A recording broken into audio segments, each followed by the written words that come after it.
Bandwidth for changelog is provided by Fastly. Learn more at fastly.com, and we're hosted on Linode servers. Head to linode.com/changelog. Hey, this is Michael Stapelberg, and it's go time.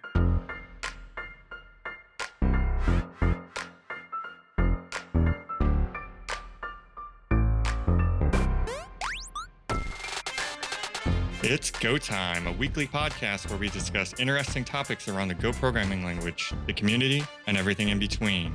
If you currently write Go or aspire to, this is the show for you.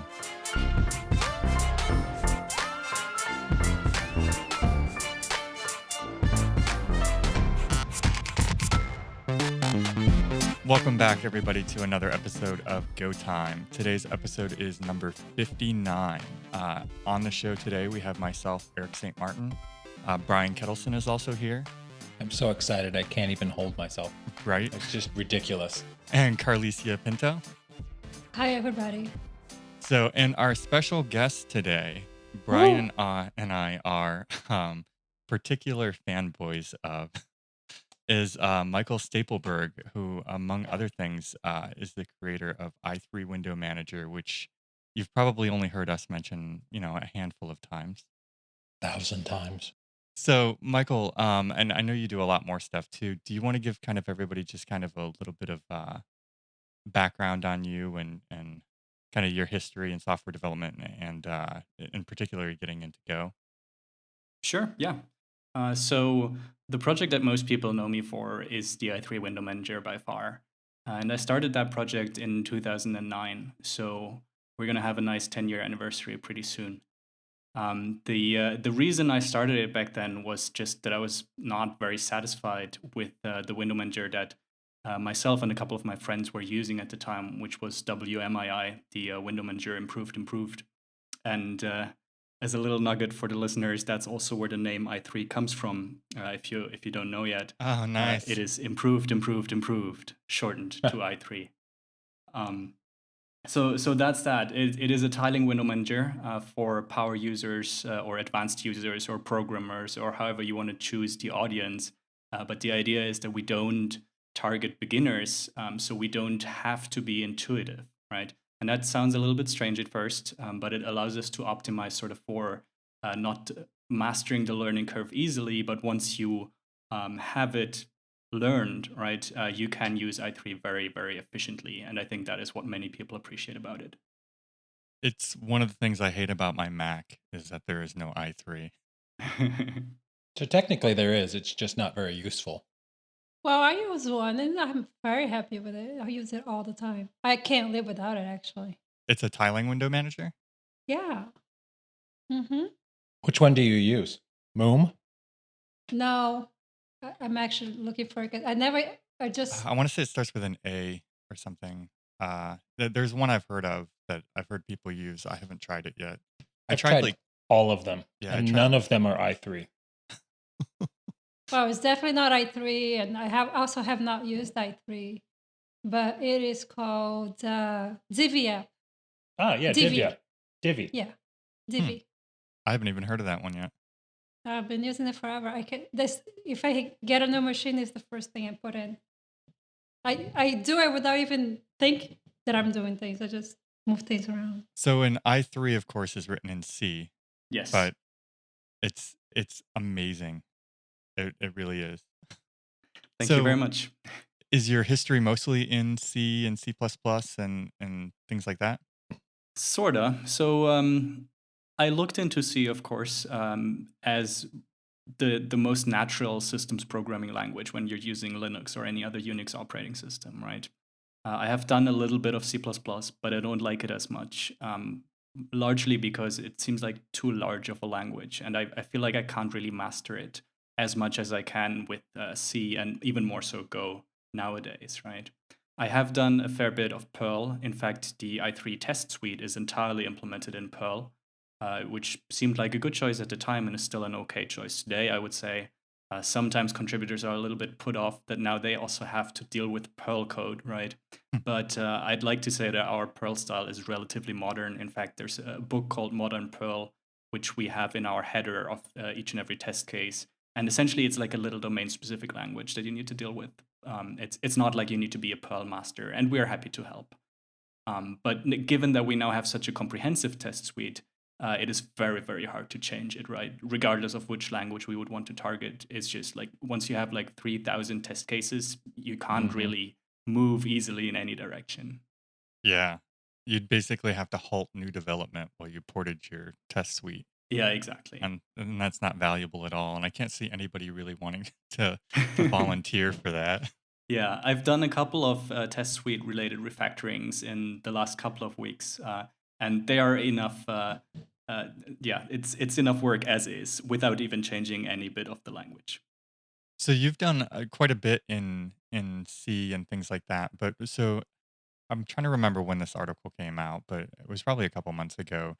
You did a blog post on why Go is now your new favorite language, and kind of having a background in building something as complex as like I3 and C. I'd love to kind of hear your opinion on that and kind of why why you love Go now, and if you had it to do over again, if you were starting fresh today, would you build something like I3 in Go? Right, sure. I'll try to remember all parts of the question because I fear that the answer will be a little bit long-winded. I mean, after all, I've written a blog post about the subject, right? So I initially looked into Go in 2009, coincidentally the same year that i3 was started, right? But in 2009, it was the initial release that Google did. And it wasn't Go version 1 yet, right? So there was no compatibility guarantee. So I looked into it and I played around with it a little bit, did like the playground exercises. I wrote like this little IRC bot, which actually still lives and still works largely untouched, right? Which is a miracle. It must be one of the oldest throwaway projects that just still work. So I really appreciate that. And that actually gave me a lot of confidence in the language and the ecosystem over the years. But then I sort of put it away for the next 3 years until in 2012, the Go 1 came out, right? And that was sort of when I seriously started to look into it. And at that point, I had, mind you, 4 years of experience writing a moderately complicated project in C, right? It's not that I hadn't done any sort of C development before that, but once you have a code base that is in the tens of thousands of lines of code, your perspective changes a little bit, right? You get sort of a feel for which mistakes are common and what sort of thing you would want to look at. And I think if you go out and read the blog post, what you'll realize is that not in a single word do I ever mention any language feature, right? I don't say, oh, in Go you have channels and they're the greatest thing ever, right? I don't even care about that at all, right? Because that's just such a superficial thing for me.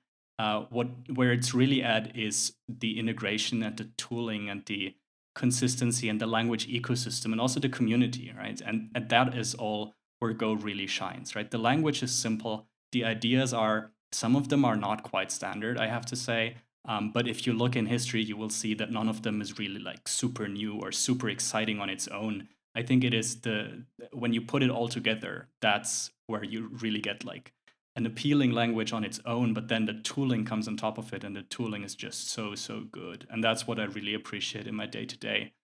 Because language features and issues you can just sort of work around, right? You just need to Google it, and then you'll find a post by someone on Stack Overflow saying, oh yeah, this is how you would usually do it in Go. That's more idiomatic, right, is what we say. And then you adopt that, and then you're done, right? But the tooling, you use it every day. That's I guess a point I didn't even catch in the article. Like you read the article, but it doesn't really shine through that like that's the only thing. Like you don't actually mention a single language feature. Right. And I only realized this after I had actually completed the article, right? It's not like I set out to write an article that only goes on about how great the tooling is, right? It actually mentions more than just the tooling, right? So my point is not just the tooling is great. That's certainly one of the important points.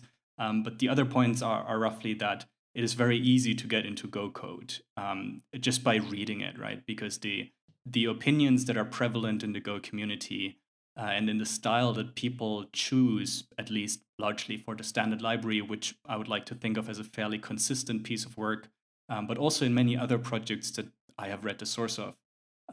All of these opinions make it very easy to follow the code, I think. It is exactly the right level of comments, exactly the right level of identifier length, exactly the right level of abstraction, right?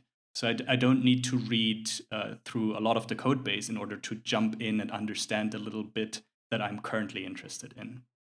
Yeah, I think Go is the most readable language I've ever used, and I've touched most of them, but I always love the readability of Go. It's very clear that they spent a lot of time thinking about how to read code versus how to write code. Yeah, absolutely. And one point that sort of ties into both of these themes is GoFund, of course, right, which auto formats your code.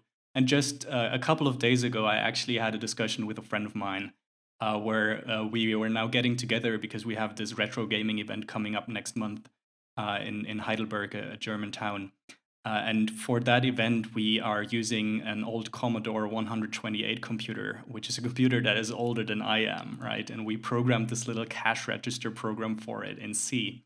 And I recently I got back into the code, and essentially this is a code base that has lived on for like 7 years, I think. But we only ever touch it once a year, right? Shortly before the event starts, we're like, oh, so what bothered us last year, and then we're gonna fix that.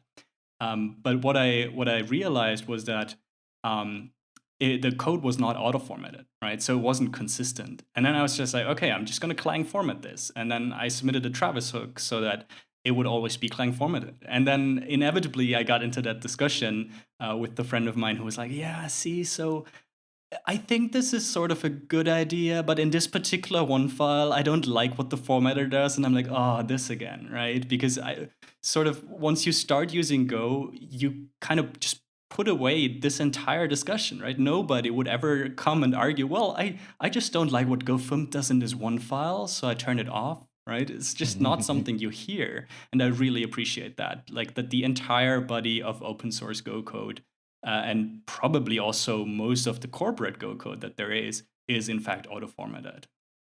That is such an interesting comment because if you think about it, nobody ever turns it off. There are no rebels that would do that. It just, I think it speaks to how much it makes sense to have it. If they did, they get caught in code review. Yeah. Yeah, absolutely. I think the only time I've ever seen it, I've ever seen code not auto-formatted in the recent times is whenever people are working on a single project, like individually without code review, and they just forget, right? Because they haven't had their editor setup fixed yet. So you know, the vast majority of their code is auto-formatted, but this little one file that they've touched recently, they just forgot. Yeah, that's true. Or like they're moving machines and their editor isn't set up on the new machine to do it or something like that. Exactly. Yeah, but you still could have people not do it for whatever reason and code review. People code review and you not care enough. But it makes so much sense that even when we reviewing code, we care that, hey, this should be formatted. It must be formatted the correct way, the standard way. I think it's interesting though because coming into it, right? Like people have preferences. Like they are like zealots about it. Number of tabs or spaces and things like that. And when you first come in or, whether the curly brace goes on what line and things like that, and people are like so stuck in that and they're concerned that, with GoFumped that it's going to irritate them. But it's funny how quick those thoughts wash away and you're just happy for the consistency. Yeah, absolutely. I've never been that way. Has anybody here like really been like hardcore tabs for spaces or I have to think of the Silicon Valley episode recently where that was an entire thing, right? oh yeah, where Yeah. where he broke up with his girlfriend Yeah. because Yeah. The perfect girl. Wasn't just a girlfriend. She was perfect. I've been in 2 or 3 day long meetings before. This was C sharp back in the what, maybe 2000s, early 2000s, where we spent 2 or 3 days talking about what our code formatting style was. And I find that to be the largest waste of time ever. oh yeah, that's true. Like I've worked for several companies that had style guides for every language that was used, Yeah. and you would get caught in code review for style guide. And That's Yep. I think that's why we've adopted GoFumped as canon, because everybody's been there. We've all seen this ridiculous waste of time on formatting, and I don't even care if it matches my preference. It makes no difference anymore. I got used to it in a week, and now GoFumped is my preference. And there's no arguing about it. There's no wasted time. It's so amazing. Can we make GoFumped work on other languages? Well, it's funny that newer languages are starting to adopt this. So Rust has a format program. Pony has a format program. I really appreciate the fact that others have seen this and they're taking it to heart. As long as you don't have the option to customize it, it's either on or off. But if it's on, it's one thing. Mm-hmm. Yeah, and I think that is actually the critical insight that GoFund brought to the table, right? Because the idea itself is certainly not new, right? There used to be the indent tool, which we tried to adopt for the i3 code base back in the days, and it didn't quite work. But we also made this wrong assumption that we wanted to configure the tool such that it would largely match our code base. And now, of course, we all know that it goes the other way around, right? You just reformat it once and then you're done with it, right? Mm-hmm. But I didn't realize that at the time. And then, of course, you try to figure out exactly the correct indent parameters. And then Clang format came to the table, but it also supports multiple styles. So which one do you choose? And it even allows you to sort of derive from a common style, but then define exceptions to that, which is even more horrible, I think. Yeah, you're basically just automating your opinions. Yeah. But you still go through the process of like which opinion is going to prevail. Exactly, and that defeats the whole purpose. Add that to the list of things you shouldn't have to worry about before getting stuff done. But you still want same looking code everywhere. So I do find it amazing that we've been having a podcast and we've been talking 20 minutes with probably my biggest hero in the programming universe, and we've talked about formatting code, and that's the only real topic we've hit. That's honestly that says something big about Go and the tooling and the ecosystem. I truly love that. Yeah, I'm so flattered. So why don't you ask something that you really want to know? Okay, why can't i3 run everywhere? What's keeping us from replacing Aqua in Mac OS with something that runs i3, and why can't I run i3 on Windows? The simple What's wrong with answers, those people? The simple answers in order are Apple, Microsoft, right? No, seriously. I actually had like this phase where I used the Mac, and I looked into Aqua, but it's just you can't look into it, right? It doesn't have an API. It doesn't have the concept of a window manager. In No. fact, on Unix, the fact that we have the X11 server is the only reason why window managers exist and why there can be different ones, right?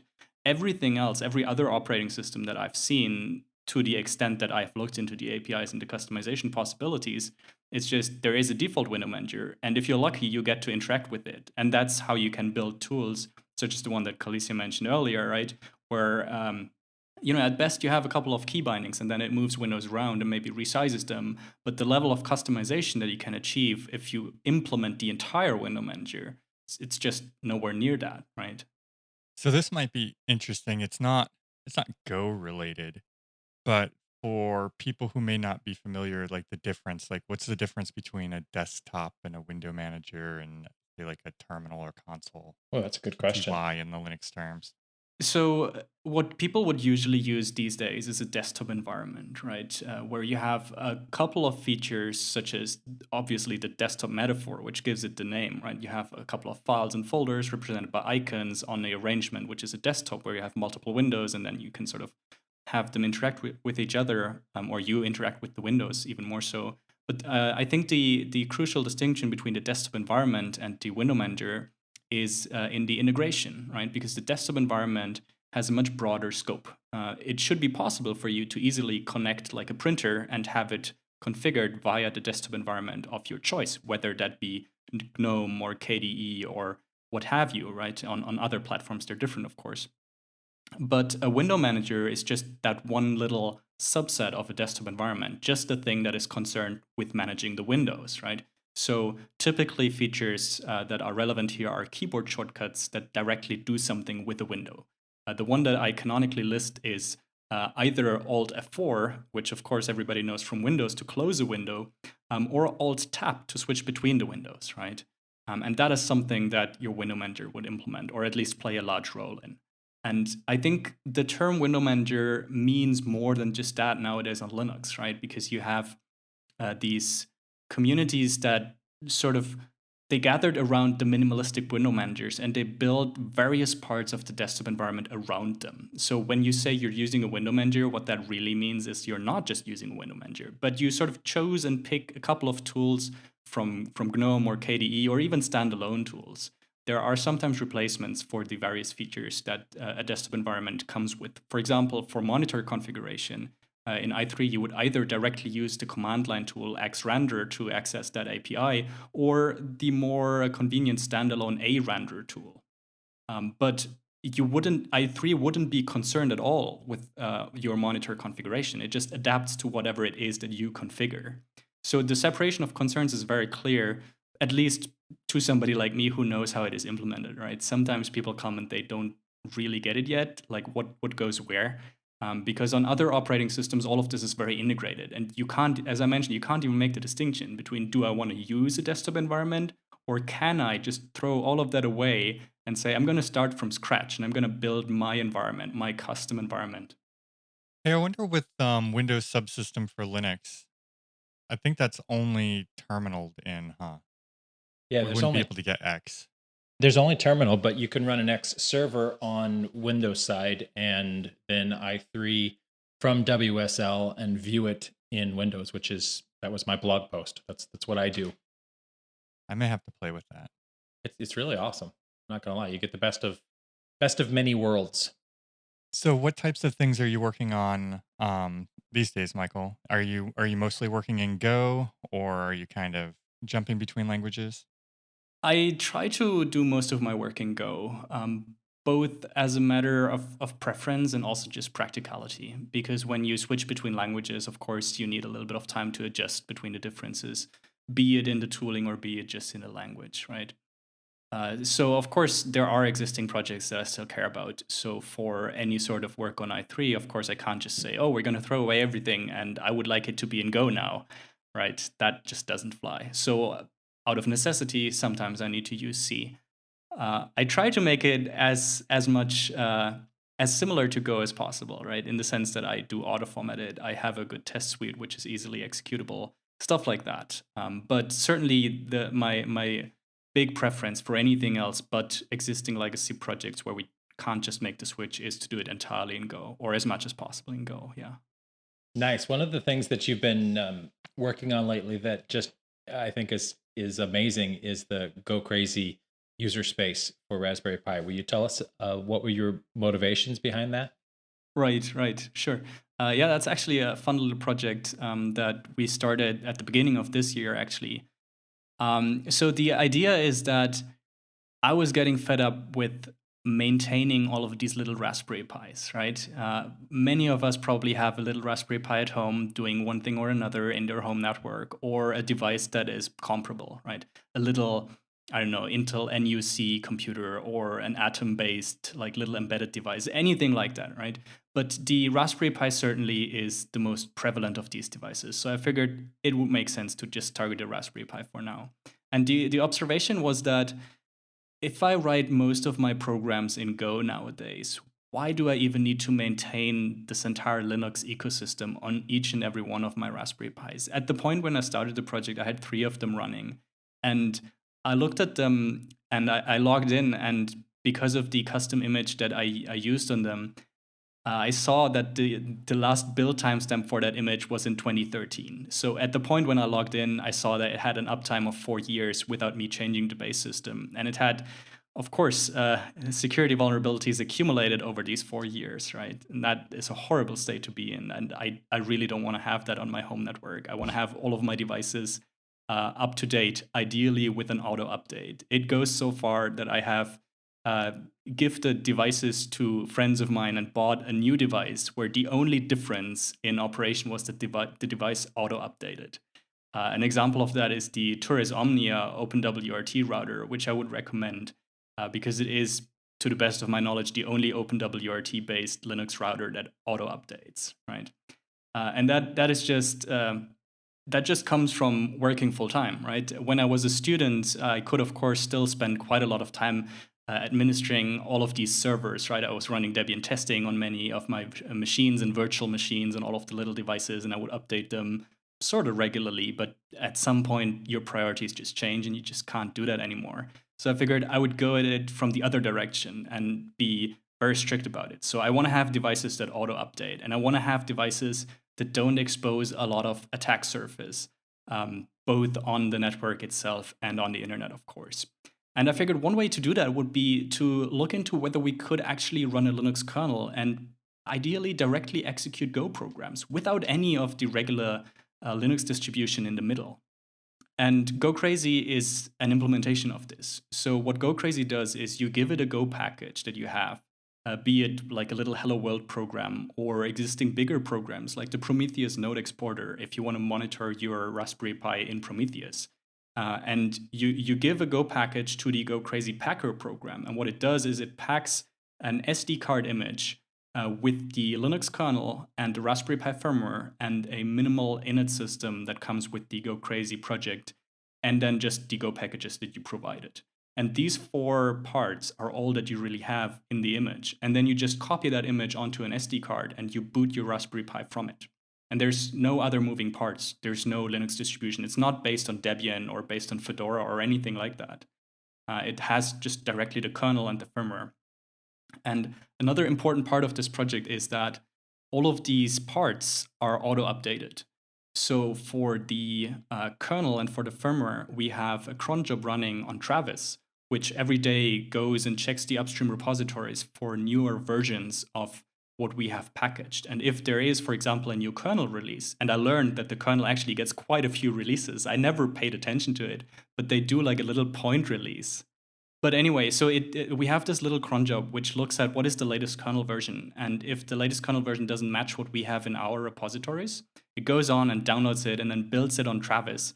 And then we have 3 separate pieces of automation, which I'm not going to cover in detail. You can just look at an existing presentation about Go Crazy if you're interested, which sort of do this entire dance of how about, I take a pull request, I build a kernel, I amend the kernel into the pull request, I automatically test that new resulting image on an actual Raspberry Pi, and if it boots, I'm just going to merge it.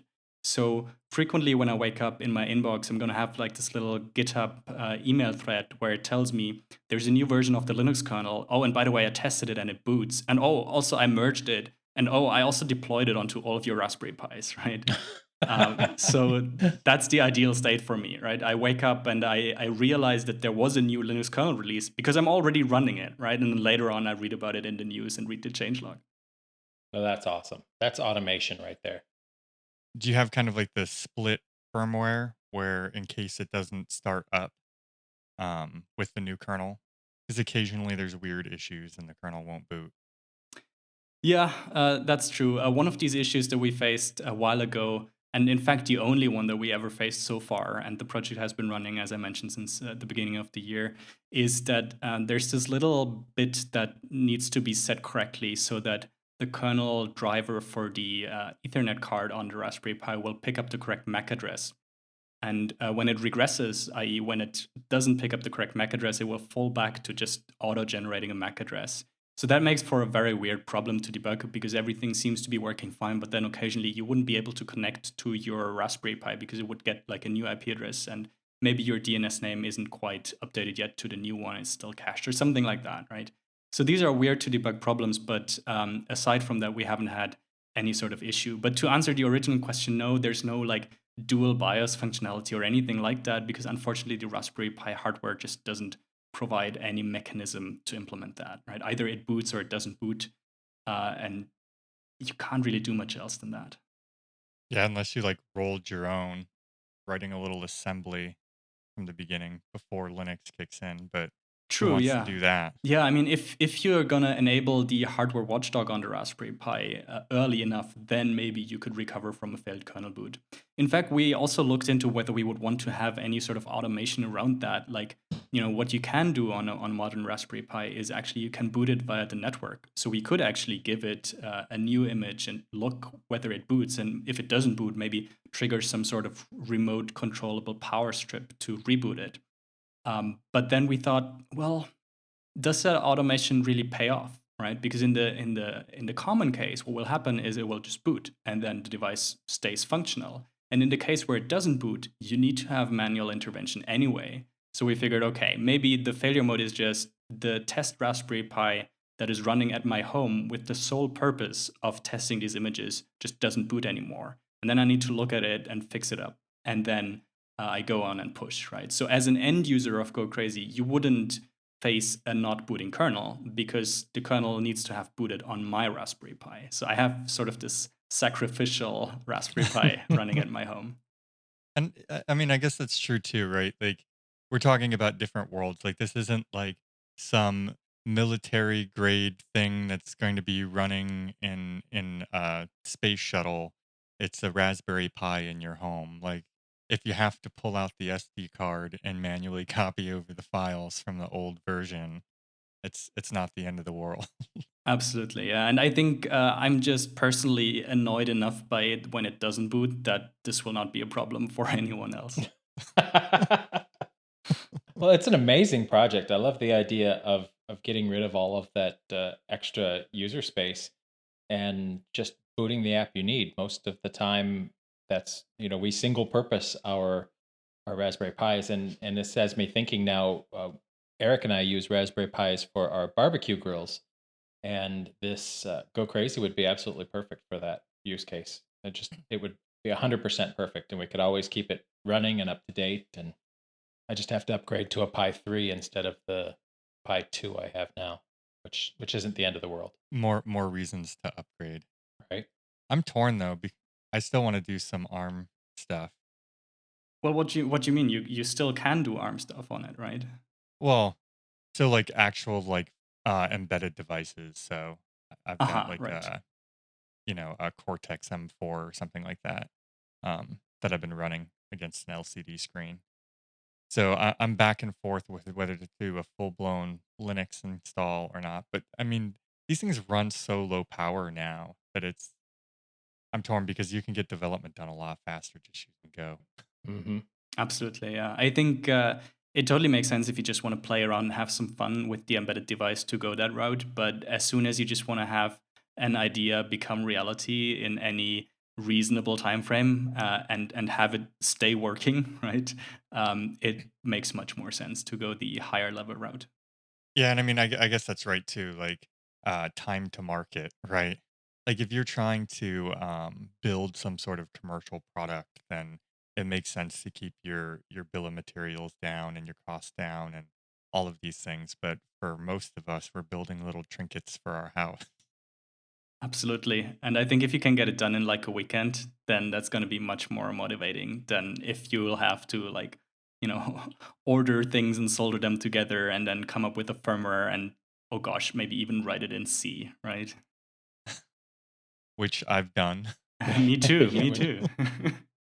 And I will admit I am not the best C programmer nor embedded systems person. So Better than weird me. things happen. And if you want proof, so Brian was cooking like a whole pig one weekend, and we literally just threw together something like this, like you said, kind of in the weekend or whatnot. And you can see proof of this through the way I did the serial connection between the Wi-Fi chip and the actual microcontroller. Something is not right there because you would see like peaks where it would say it's like 1 million degrees and then negative 2 million degrees. Like, Yeah. oops. Yep, not quite right. Like, this would have been so much nicer if I could just use a good library for this and I wasn't trying to cobble it together really quickly in a night. So going back to i3 for a moment, I hate to do this, but after the show, Michael, I need you to send me your mailing address because I need to send you a bill for antidepressants. It just occurred to me that the whole reason I can't stand computers anymore is because of i3. I only want to develop when I'm running i3, and if I'm stuck on a Mac or Windows or something else, it makes me unhappy. and therefore I have to take drugs. So I would like to send you a bill for that. It probably will be $4,000 or $5,000 for the last few years. I hope you're okay with that. I think you should But invert that. but I I hold think you personally responsible. I think that you should have to pay him for not having to take them during the periods of time that you used i3. There you go. Well, so that brings up a good point. I contribute monthly to several Patreon accounts for open source projects that I truly love. Does i3 have a Patreon? No, we do not currently have one. y- with a project where there's largely a single maintainer, but then so many contributors, it often becomes an issue of fairness. Like, how do we distribute the funds, right? And if people approach me and say they really want to donate, I usually accept their donations, which are in, the low, like $10 or something. And the funds that we accept, they go directly into hosting costs and merchandise costs, like stickers, for example. I think I handed you one at GopherCon. So that was paid by contributors, um, and things like that, right? We're certainly not trying to cover any sort of development costs or make a living off of i3. It is a spare time project, and it will remain a spare time project. It's a labor of love. So speaking of the i3 sticker, you'll get a kick out of this. My mother came and visited 2 weeks ago, and like the day before she left, she looked in my office and she said, "Are you using all of those laptops? Are there any spares that you can send home because my laptop is dead?" And I said, "Sure, absolutely." So I gave her a laptop, and it happened to be one with an i3 sticker on it. And she said, "What is i3?" So I had to show her, and she was lost, completely lost. So i3 is not for everyone. Oh, absolutely. Yeah, absolutely.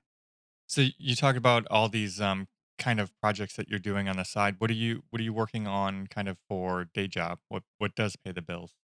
Right. So currently, I'm lucky to be employed by Google in the European headquarters. And in fact, I am working on Go in a capacity, not as part of the Go team itself, but we're working in the so called Frameworks Go team. And that's a team where we want to make it easier for other teams to develop software that runs well in production, right? So we're doing sort of a microservices framework, if you will, it is certainly there are comparable projects out there in the open source world, but I wouldn't really know because I only have like the inside look at it. So I don't run stuff with a lot of open source software. I'm mostly concerned about how our internal production network looks like. So we're trying to make it easy for them to run good Go code, and of course Google has many years of experience in C++ and Java for running all sorts of applications, but in Go that's not quite there yet. So that's what I'm working on. Oh, that's awesome. So you mostly work with the internal teams. Yeah, absolutely. There are very occasionally there are places where I can not only contribute to something internal but also something external, and then I happily do that. But the large part of it is focused on the internal stuff. Yeah. I read a really interesting article this morning talking about Google's internal infrastructure, software infrastructure, versus open source. And the article suggested that the software, the frameworks that Google uses internally are 5 to 8 years ahead of open source equivalents. And if you want to have a sense of what open source will look like in 5 years, just go look at Google's internal tools. Do you feel like that's roughly accurate? I wouldn't be able to say exactly how many years it is, but yes, I definitely got the feeling when I joined that this is years ahead of everything that I've known up to that point. And in fact, I would love it if open source would look more like what we have internally in a couple of years, just because it makes my life so much simpler. Because there's this huge divide between things that you experience at work and things that you experience in the outside, right? As just one example, a different project of mine that I run is Debian Code Search, which is a regular expression code search engine for all of the open source software that is found in Debian. And when I launched it, we had quite some trouble getting the resources for it because you need storage devices that have a huge number of IOPS, right? You definitely need flash devices, maybe even RAM if you can afford it, which we can't right now. But you can't run it off of a regular spinning hard disk. And in 2012, when I started that project, I approached the Debian sysadmin team and asked them for flash storage, and they flat out laughed at me, right? And I was like, what's happening? I just couldn't understand because that was also the year when I joined Google. And when I needed flash storage, I would just ask for it and allocate it in a self-service way. And a couple of minutes later, I would have the flash storage available to me, right? And I just couldn't fathom how there could be this huge divide between, oh yeah, sure, you can do that. You don't even need to talk to a human to do that internally. And then externally, it just would not be possible. Isn't Google going to open source a lot of the infrastructure or some of the infrastructure? I think that's definitely the trend. So infrastructure is always hard to really open source, right? As in infrastructure, software, and systems. But if you read about it, there was the release of Absile recently, which is sort of Google's base libraries for C++ and also for Python, and was released at CPPCon just a couple of days ago. And I'm very excited about this release because it means that other parts of Google can also be released. Because essentially every project that we have uses the base libraries, right? That's why they're called base libraries. And if the base libraries are not released, you need to jump through so many hoops whenever you want to do an open source release. And now that that foundation is laid, I'm confident that more projects can be released soonish, I hope. The reason I even know this is because JBZ is leaving the Go language team to work on the project to open source some part of the infrastructure. And I was wondering if you would know more specifically what that is. Right. No, unfortunately I didn't even know that she was moving, so I don't know. Sorry. Yeah, more like what the plans are for open sourcing. What parts of the infrastructure is what I'm curious. Right, and I think that is a decision that the individual teams actually need to make for themselves. I think in general the climate is pro open source, and people are encouraged to think about it and consider open sourcing it. But ultimately, there's no sort of top-down mandate to open source everything, right? That wouldn't fly. That's not how Google works. So I think if the team in question has the manpower to do it and has the will to do it, they will now be much more empowered than they used to be. Cool. That's awesome. Yeah. And even just like things like Kubernetes, right? Like that's not a direct open source release of an infrastructure tool of Google, but it's the recreation of one that's not so tied to, Google's infrastructure, which is really awesome that we get to share in these things that Google's been doing for ages. Yeah, absolutely. And in fact, Kubernetes was one of the things that I was so happy about when it was released, because I was like, oh, finally, there will be products like this, right? Which offer Kubernetes as a service. That's really what I think will be very useful. Because, so for example, for i3, we used to host everything ourselves, right? We used to have like these little bots and helper tools, and even we had a custom code review tool, right? And we've since moved everything to the cloud, and it just makes our life so much easier. And we run parts of it on App Engine. For example, the bot that services GitHub issues runs on App Engine. And it would be entirely conceivable that we could run more of these services on like a public or semi-public Kubernetes, hosted Kubernetes, like the Google Container Engine, right? I'm excited for more service providers to step into that market, right? And I think Microsoft, in fact, has an offering on Azure. You probably can just get a couple of containers in Kubernetes. And I hope that this becomes much more of a commodity, right? I don't want to manage all of these machines, much like in the Go Crazy project, right? The insight is that I don't have the time for this, and I don't want to do this. I just want to run my application code, right? If I have a Go package, why is it so hard to run it on somebody's cloud, right? Yeah, just take my stuff and put it somewhere, please. Exactly. So the Expander project obviously is super cool. And for people who don't know, it's like an automated way to add the if error statements. So the tool automatically recognizes if your function returns an error or the function you're calling returns an error, and then you can automatically trigger the if error statement. And I see that's available for Emacs, which I imagine is what you use. Mm-hmm. But do you know of any of the other editors having plans to add it? Because I want it. Sure, yeah. So to answer the direct question, and then maybe I can talk about how the project came to be. There is in fact a pull request by someone who is currently adding it to the Vimgo plugin.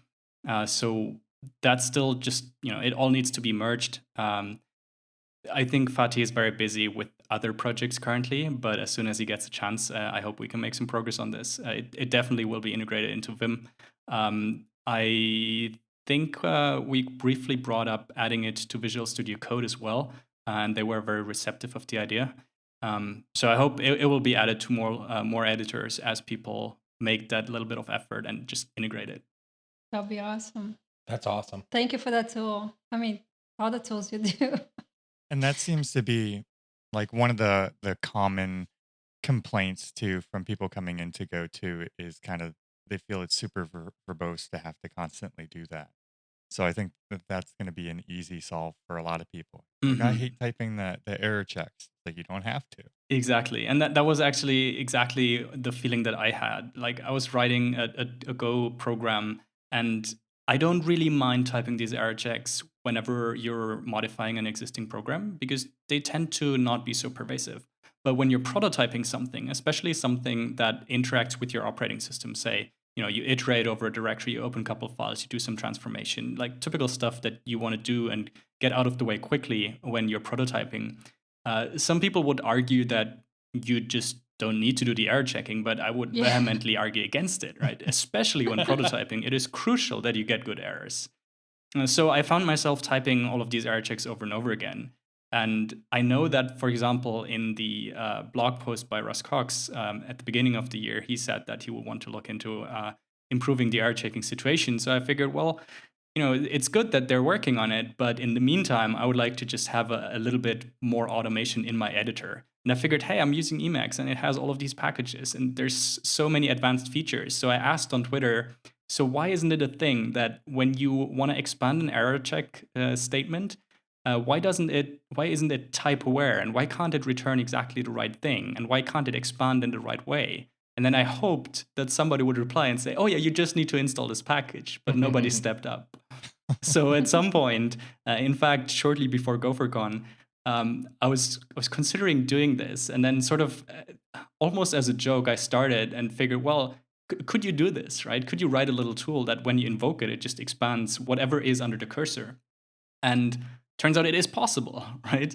So then we had a Go meetup in Zurich, and I wasn't still quite sure about the idea, right? Because error checking is such a hot topic in Go, and I wasn't quite sure whether other people would like it. So when we had the Go meetup in Zurich, there were a couple of presentations, and then after the regularly scheduled presentations, they asked, well, is there anybody who wants to do a lightning talk? And in fact, Marcel from the Go team gave a little lightning talk about an investigation into an errors package that he had designed. And I thought, well, now it's very to the point, right? And I was like, okay, so why don't I show my little tool here?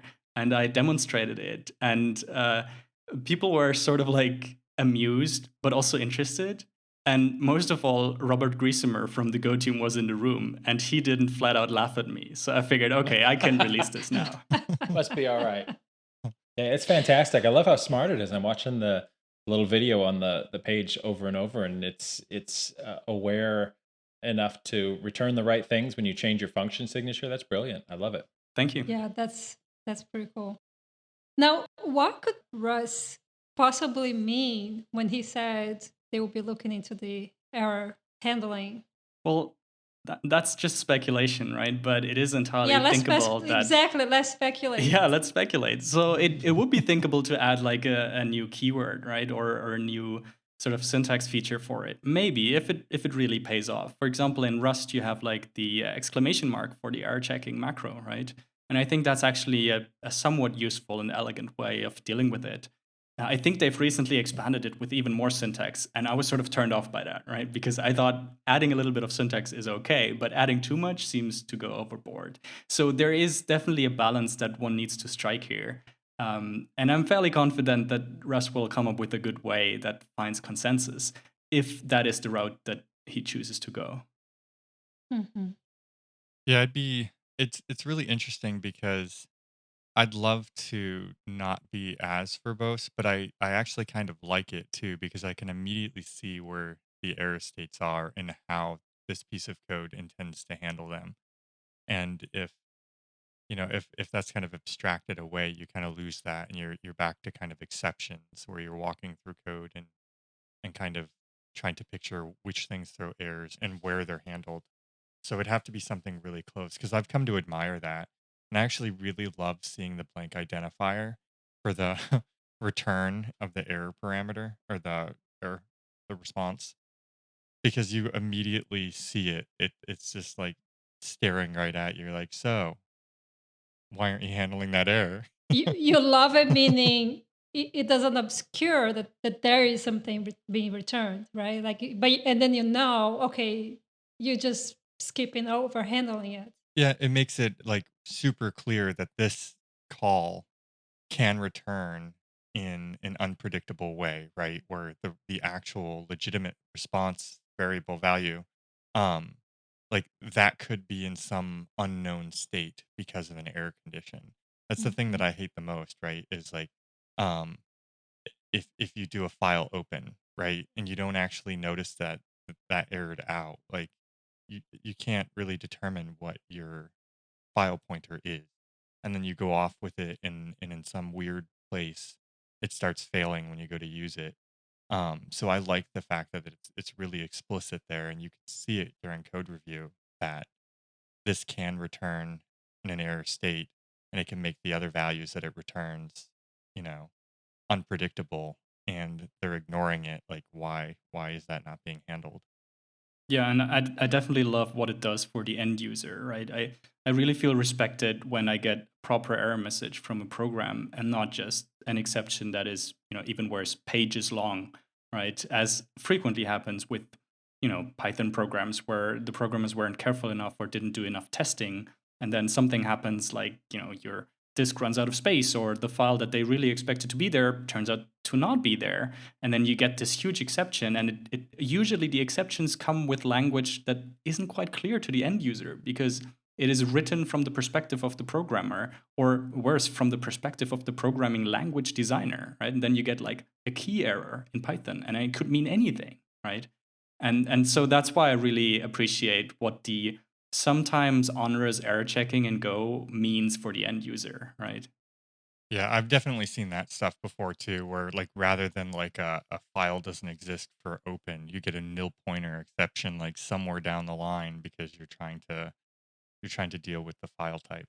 Yeah. And then usually what I do is I just give up and I S-trace the program, right? And then at that point, I'm like, why are we doing this? There must be a better way. So I think we are probably running a little late on time. Do we want to jump into some interesting projects and news and Free Software Friday? Yes, let's. So I think number one interesting project for the whole year is the Space Gophers screensaver for Mac. GitHub.com/apiarian, APIARIAN/space-gophers. You have to build it yourself because he doesn't have, or whoever built it doesn't have a Xcode developer Apple account thing. But it is the most adorable Gopher screensaver. They're bouncing all across your screen, and it's the Gophers from GopherCon this year. So they're little space gophers. You have to have it. There's just, if you have a Mac, you have to have this. It's not optional. I'm gonna wait for somebody who does have Xcode to build it so I can install it properly.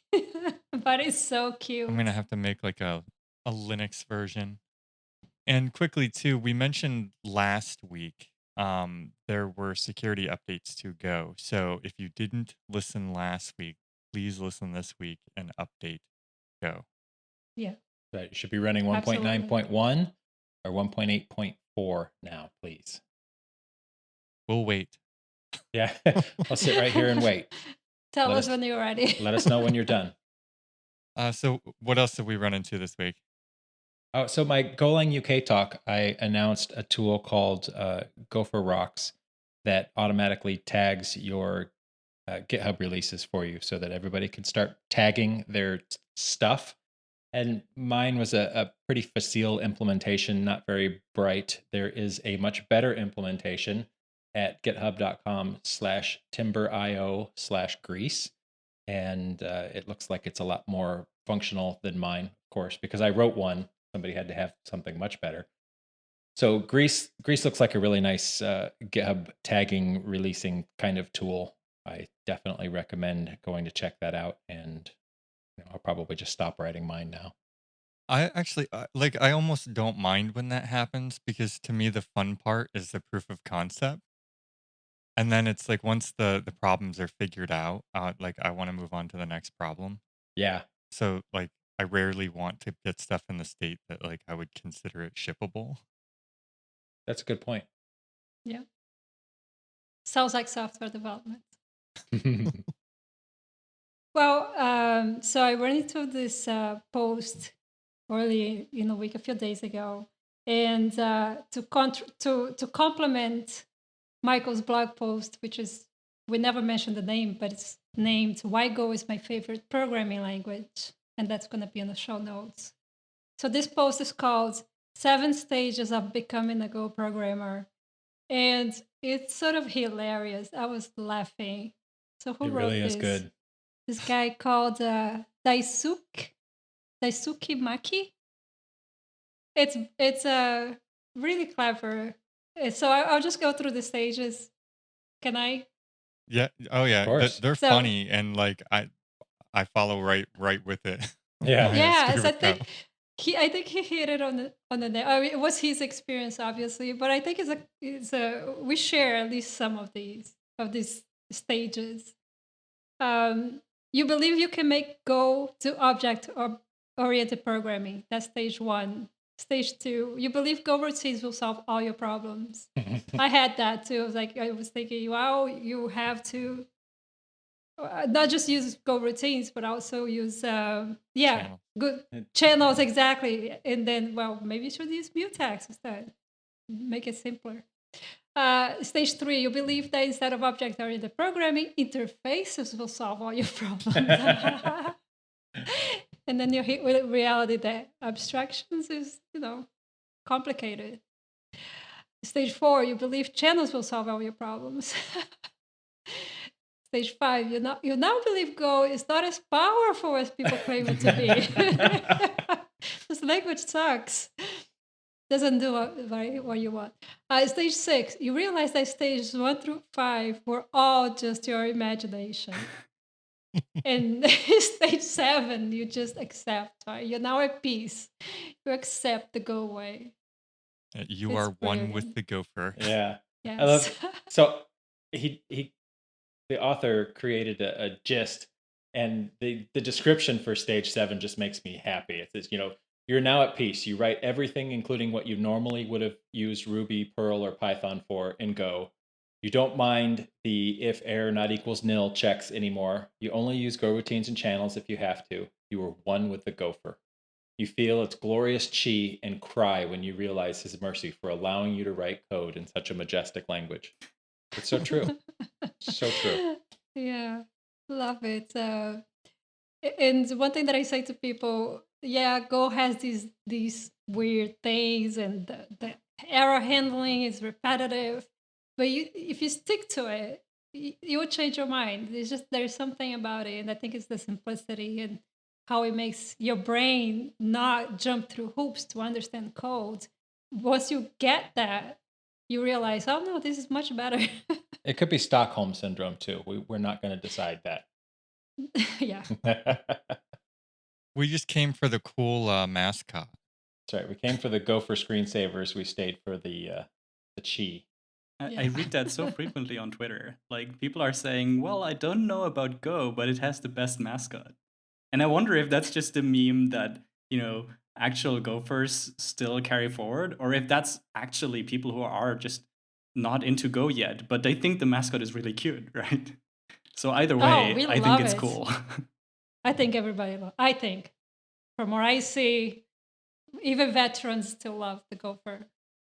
To me it's really interesting that like how much we own it, right? Like we Yeah. are more than happy to wear all kinds of swag, like grown adults with cartoon gophers on our laptops, on Yep. our shirts, on our Yeah. backpack. On our sweatshirts, So tattooed. one additional thing that you guys and girls might not appreciate is that outside of the US, a gopher is not really a thing, right? So whenever I wear gophers on my t-shirts, people ask me, what sort of animal is that, right? Then I explain to them, well, I give them like the German name, and they're like, I've never heard of this. This can't be the real thing, right? And then they come up with animals that are sort of, the same thing or similar. And then I need to explain to them, well, no, it's a US thing, but believe me, it exists. Yeah. That had never occurred to me. Yep. I think I know Gopher more from American television. I mean, I didn't grow up in the US than from real life. I've never seen a gopher in my life. I don't think. Like Caddyshack? I don't know. I don't know. But I was going to say that I heard of words of cosplay at the next GopherCon, people wearing gopher costumes. We're all wearing gopher costumes. Everybody's doing it, so get your costume ready now. Oh my God. Okay. You should start making stuff up when people ask that. Like, what's a gopher? And you're like, it's kind of in the same family as a chupacabra. It's a good point. I'll remember that for next time. All right. How about Free Software Friday? This is one Let's of my do it. favorite segments where we give a shout out to a person or a project that we love. I'd love to kick this one off with a shout out to Ashley McNamara, who is not only an amazing technical person and programmer, but she's out on the speaking circuit right now, helping people feel good about contributing to open source in ways that aren't necessarily code. And I think that's a huge, wonderful message to be sending out, how it takes more than just programming to make a good ecosystem for a project. So big shout out to Ashley for spreading that word and for being such an amazing steward of our community. We love you a lot, Ashley. Yeah. Yeah, I would really like to Good. echo that and stress the point that really, if you think you want to contribute to open source and all you know is, and you don't know how to program, right? There's still so many useful skills that you can bring to the table.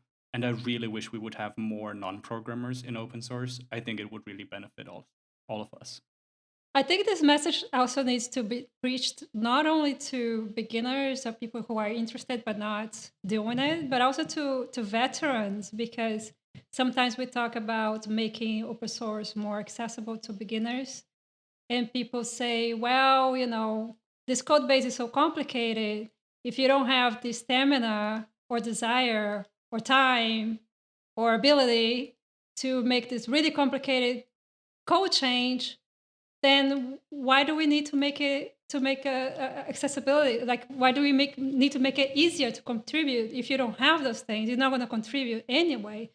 But they don't remember that these are very simple and straightforward that people can contribute to, like documentation, little examples, right? So you have to approach it from both ends. Even triaging, right? Because sometimes people who post issues are like fly-by posting. It crashes when I do such and such, and it's not enough for you to figure out. And often those are the things that get ignored for the longest time because it's going to take a time investment just to figure out how to recreate whatever issue happened. So triaging issues and trying to recreate them and offer more context and logs and maybe environment information. Like there's a lot of things that you can do even with no to semi-technical ability, not necessarily programming. And Yeah. sometimes you can track it down. Maybe you don't know how to fix it, but you know the area of code that's causing it to happen. Yeah. Yeah, and that reminds me to mention also that contribute to documentation might require less technical ability, at least at the beginning. Like, you don't need to know a lot of technicalities about the project, but it's still hard, and you still need to know the essence of what the project is about. It's not trivial, but No. it's more achievable than codes, right? I think. And also one point is you don't even need to know anything, right? Because as soon as you post something that is wrong, as soon as you make a pull request that has like a wrong documentation change, people will helpfully point out that it is wrong and what needs to be there, right? So the best way to get an answer on the internet is to post something wrong and wait for people to correct you. And that applies equally to Oh, open source. absolutely. I was working on something important, but you posted something wrong. I must Exactly. stop. I must correct you. I had one of those moments the other night. I think my wife was heading upstairs to bed or something, and I was like, "I'll be up in a couple minutes. I'm arguing with somebody Yeah. on the internet." Somebody's wrong on the internet. I'll be there in a while. Hey, I Uh, totally take advantage of that. I'm always, hey, I think that's how it should work. I have no idea. Somebody correct me. No, I'm kidding. did you have anything this week, Carlicia? No.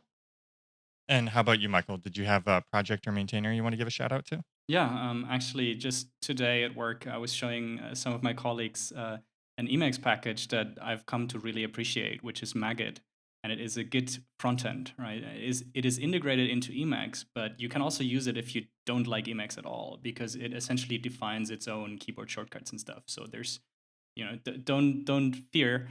Just start Emacs and start Maggot and play around a little bit. It has a very unique way of presenting all of what's going on in your Git working directory, right? So, for example, which files are staged, what did you not yet push to upstream, which stashes do you have, and all of the operations that you want to do are just so easy and accessible. Like if you want to stage just that one line of that one hunk, but not the entire hunk, right? And that is just so convenient and so easy. And I use it all the time. And I've come to realize that even though I'm a big command line user, these days, whenever I have a Git related thing that I want to change, like I want to commit a new config file or something, I'm at the point where I just start my Emacs to use Maggot, right? It's just the better Git frontend. So definitely, if you haven't checked it out yet, check it out. Wow. If only I used Emacs. You don't Yeah, need I'm to. afraid. That's what I'm saying. All right. So mine this week, and this is probably a perfect episode for it, is called Alacrity, and it's a terminal emulator that's GPU accelerated using OpenGL. It's written in Rust, so I haven't contributed to it or anything. Not yet. But I have to say it is ridiculously fast, and window managers I don't rotate through i3s there, but I've still struggled to find a terminal emulator that I really like. And it's super fast and it renders fonts and glyphs really nicely. No tabs, so it's cross-platform, so it will work on all the places, but there's no things like you'd see out of like iTerm2, like tabs and things like that. It really kind of relies on your window manager to do that type of stuff.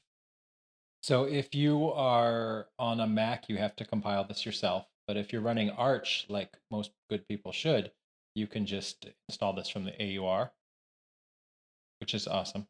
Yeah, I was actually kind of surprised that that was the only place that it was available as a precompiled package, because almost always like Red Hat distributions and Ubuntu get it first, and you're usually the person who has to write the AUR package. Yeah.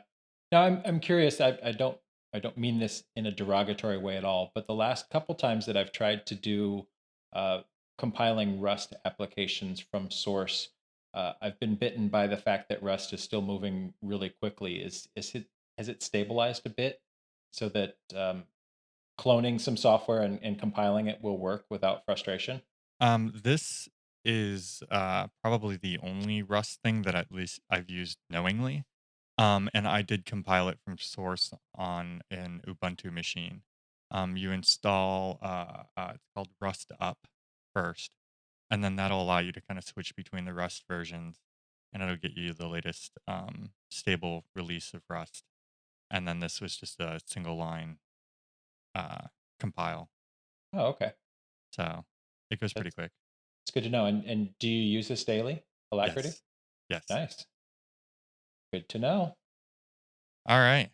So with that, I think that we are probably over time, but I don't think anybody's complaining. It's been a ton of fun. We're so grateful to have you on the show, Michael. It's been a long time coming. We're not worthy. Thank you for Right. having me. It was fun. Yeah, thanks.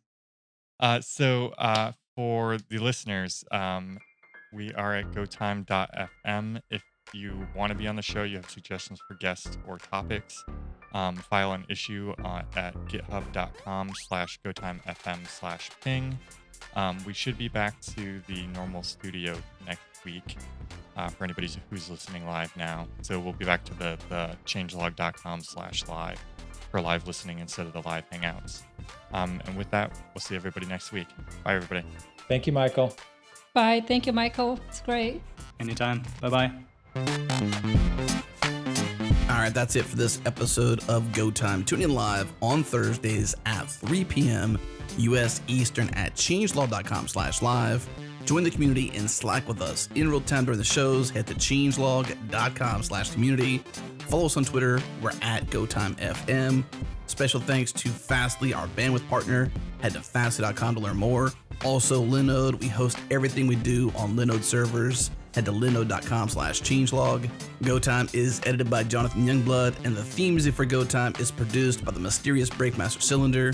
We'll see you again next week. Thanks for listening.